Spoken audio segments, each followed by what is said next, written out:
Kumusta mga kaibigan, maligayang pagdating sa aking channel.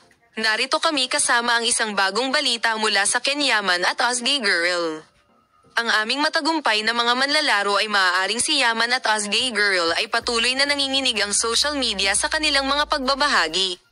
Ang matagumpay na manlalaro na maaaring tumugon si Yaman sa mga paratang ng paghihiwalay ay hindi masisiyahan ang kanyang mga tagahanga sa kanyang mga sagot. Ang mga pahayag ng manlalaro ay tungkol sa parehong pag-alis at mga plano para sa hinaharap. Inihayag ng aktres na si Yaman na plano nilang pumunta sa holiday kasama si Osgay Girl. Gayunpaman, ito ay isa pang pagtatapat na mas gusto nilang itago ang kanilang lihim na relasyon ng lihim.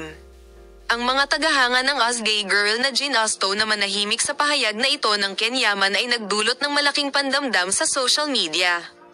Kahit na si Osgay Girl ay maaaring yaman at ang kanyang katahimikan sa pista opisyal, ang kanyang pagbabahagi sa social media ay nagpapakita na may mga problema sa lihim na holiday sa pagitan ng dalawa.